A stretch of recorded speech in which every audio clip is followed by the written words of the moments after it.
All right. Next on the guest list, the next person that I'm going to invite on stage is Citizen Oluwatosin, known as the biggest Nigerian blogger, right, in Dubai. He's an advocate for good governance and a voice that calls authority to order while informing, enlightening, and advocating for Nigerians in the UAE. And he's the host of This Is My Cup of Tea. And guess what? On this particular guest, you don't need to tell me bring him back. He's already back already. He's already on the show, and his episode will be dropping in about 2 weeks' time from now. I have my next episode next week is with Laura, Laura Logier, and then the following week will be Citizen Oluwatosin. So today, Citizen Oluwatosin is going to be sharing with us one challenging moment of his life and the life lesson that that particular experience taught him. So I'm going to bring up on stage right now Citizen Oluwatosin. Hello. Hello. Eh? Oppressor, what is this? Look at how your screen is so clear. How are you? I'm good. Yeah, hope you're fine. I'm fine, thank you. Thank you so much for taking. Congratulations. Thank you. Thank you. Thank you so much. Thank you for taking out time off your busy schedule to be here. So please take it away. Share with us one challenging moment in your life and one life lesson that you took away from that experience. Okay, thank you very much. Congratulations again on your 150th episode. That is huge. Congratulations and good afternoon, friends. I'm Citizen Oluwatosin and also known as My Cup of Tea. I'm one life lesson I've learned and the lesson, one life problems I have and lesson I learned from it. I think that happened 2021 after I resigned from my work.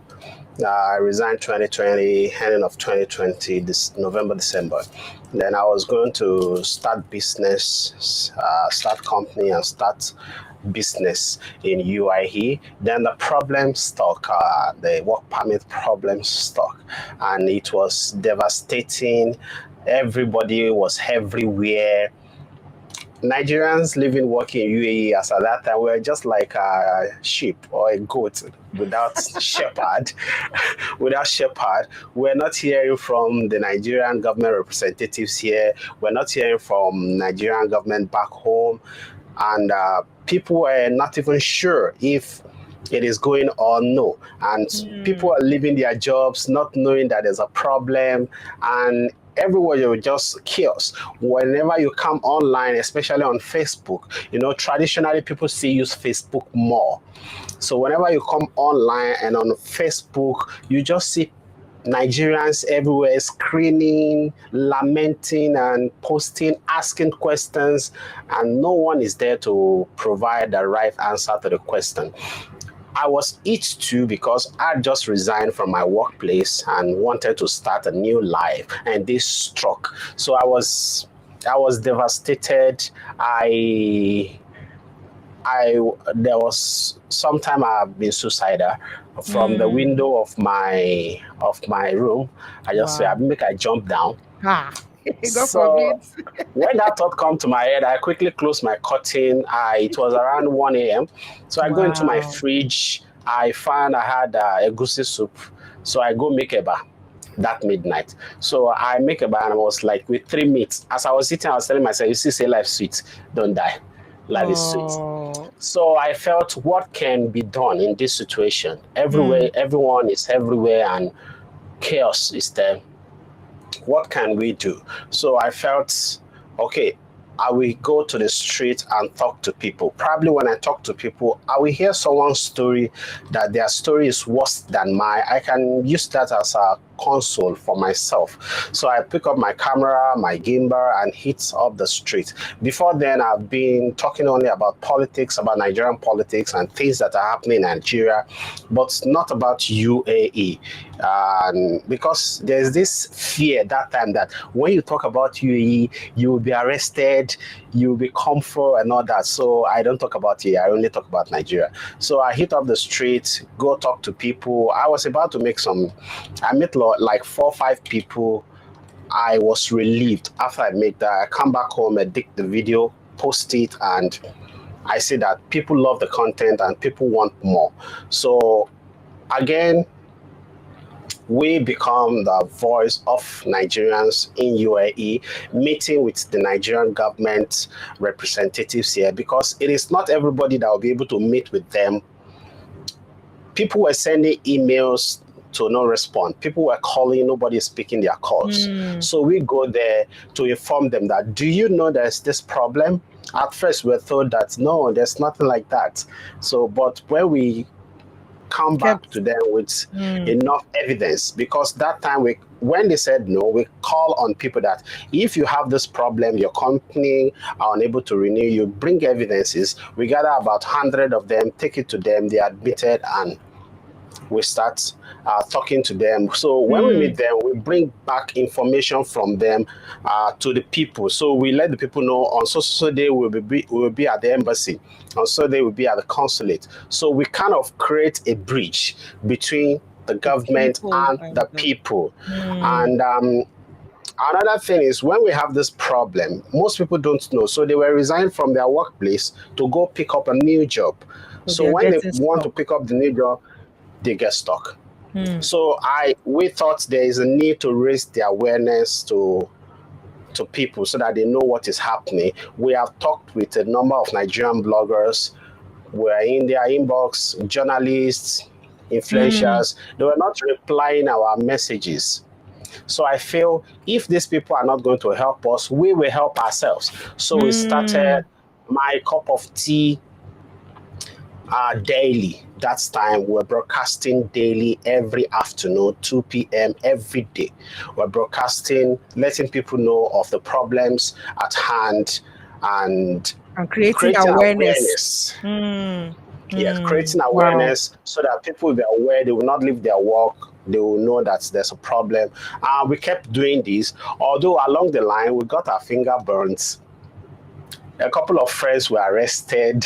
Oh, wow. A couple of friends were arrested, spent days at but then I wasn't arrested because I know what to say, or maybe it's not time yet because we are still in the business. So we But are still then in we it.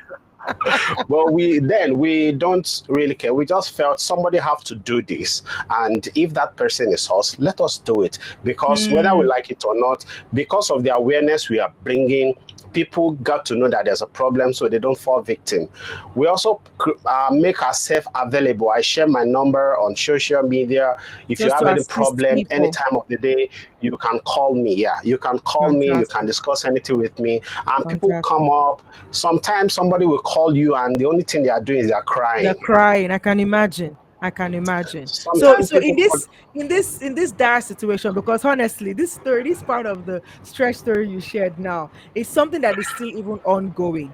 Could you now say that there is any lesson in this for you that you can leave with us today? I love this, your cup of tea. Wow. So cute. Please share one lesson with us today on this, and then the whole full gist we're going to share with them in the episode we recorded together. One lesson I've learned is this: when people are telling you don't do it, believe in yourself and your conscience. When I start talking about the issue Nigerians were facing in UAE, everybody, apart from when I started talking about politics, that friends told me not to talk about politics.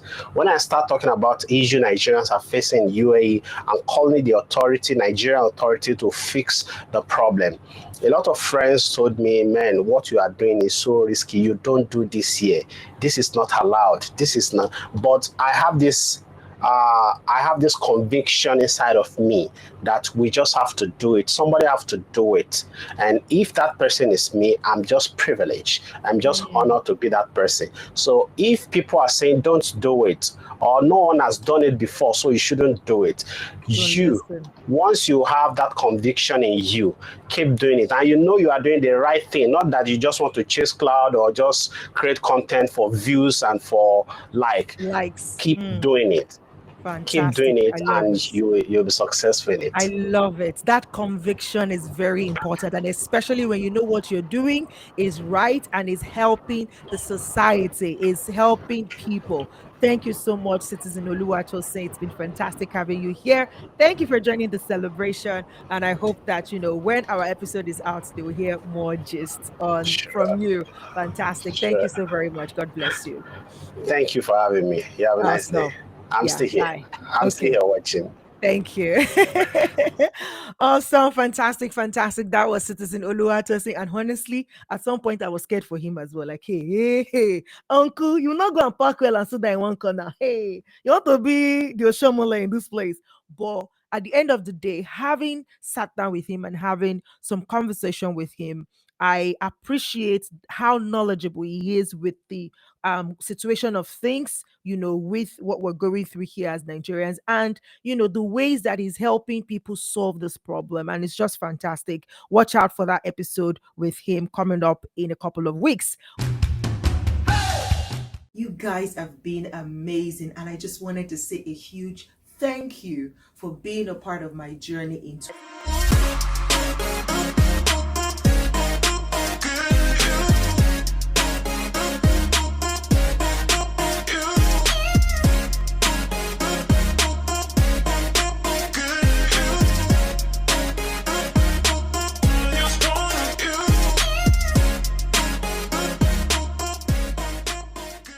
Stretch Street Podcast.